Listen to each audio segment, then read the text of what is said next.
The ancient woodlands of Leicestershire, a tapestry of gnarled oaks and whispering ferns. Sunlight filters through the canopy, dappling the forest floor in shifting patterns of light and shadow. The air is heavy with the scent of damp earth and decaying leaves.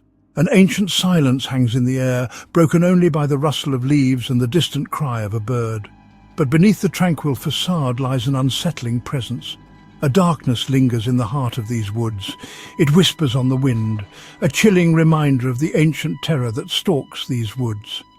The Dane Hills rise from the heart of the woods, a cluster of low, rounded hills shrouded in mist and shadow.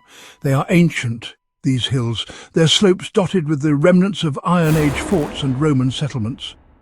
The very earth here thrums with the echoes of the past, and it is here, in the deepest recesses of these woods, that the legend of Black Annis takes root. Black Annis, the Blue Hag. She is the nightmare whispered around flickering fires, the creature that haunts the edges of every child's nightmare. Her skin, the colour of stale blueberries, is stretched taut over a skeletal frame.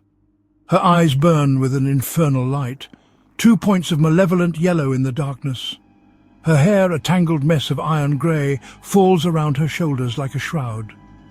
It's said that a single touch of those strands can drain the life force from a man, leaving behind only a withered husk. But it is her mouth that truly marks her as a creature of nightmare. A gaping maw filled with rows of jagged teeth, each one as long and sharp as a butcher's cleaver, capable of tearing through flesh and bone with equal ease. Her hands, gnarled and twisted with age, end in claws. Not of bone or keratin, but of cold, unforgiving iron. Each claw is as long as a man's hand, honed to a razor sharpness. They are her tools, her weapons. With them she digs her lair deep within the earth. With them she hunts. The claws leave their mark on everything they touch. Trees are scored with deep gouges, the earth itself ripped and torn. It is said that she sharpens her claws on the bones of her victims, honing them to a razor's edge. And when she's angered, the iron of her claws glows red-hot, burning with an infernal fire. Section 4, Black Annis's Bower, a lair of legend. Deep within the Dane Hills, hidden amongst the tangled roots and brambles, lies a cave. It's known as Black Annis's Bower. The entrance is a jagged maw of darkness, partially concealed by a curtain of ivy. The air around it is heavy with the stench of death and decay. Local villagers whisper of strange lights emanating from the cave at night, and the sound of unearthly screams echoing from its depths. Legend has it that the cave extends deep into the heart of the hills. It is said to be a labyrinth of tunnels and chambers, filled with the bones of Black Annis's victims. Some whisper that the cave is a gateway to another realm, a place of eternal darkness and torment. Few dare to approach the bower, and fewer still live to tell the tale. Section 5. Whispers from the Past. Origins of a Terror. The origins of Black Annis are shrouded in mystery and folklore. Some believe she is a malevolent spirit, a creature of pure darkness that has haunted the Dane Hills since time immemorial. Others whisper that she was once a woman, a witch perhaps, who was driven mad by grief or betrayal.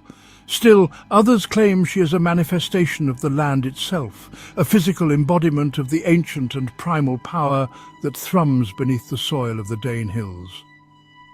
Whatever her true nature, the legend of Black Annis has been passed down through generations, a cautionary tale whispered from parent to child. She is a reminder of the darkness that lurks at the edges of our world, a warning to those who would stray too far from the safety of the firelight. Section 6. The Hunt. Terror in the twilight. Black Annis is a creature of the night. She hunts in the hours between dusk and dawn, when the shadows are longest and the world is cloaked in darkness. She prefers to stalk her prey, moving silently through the undergrowth, her eyes glowing like malevolent embers. She is a cunning hunter, able to mimic the sounds of the forest to lure unsuspecting victims to their doom. A child's cry, a lost lamb's bleating, the mournful call of a night bird, all these she uses to draw her prey closer. It is said that she can even weave illusions, creating visions of loved ones to lure the unwary into her grasp. Once she has you in her sights, there is no escape. She is relentless in her pursuit, driven by an insatiable hunger that can never be sated. Section 7. Wards against the night, ancient protections. Over the centuries, the people of Leicestershire have developed a number of rituals and precautions to protect themselves from black ANNIS. Iron is said to be anathema to her, so horseshoes are nailed above doorways and iron bars placed across windows. Children are warned to be home before nightfall, and those who must venture out after dark carry iron nails or knives as talismans of protection. On the eve of her Sabbath, Beltane Eve, villagers would gather to make offerings of food and drink, leaving them at the edge of the woods in the hopes of appeasing her. Some would even sacrifice animals, believing that the spilling of blood would sate her hunger and keep her at bay. To this day, the legend of Black ANNIS continues to cast a long shadow over the region.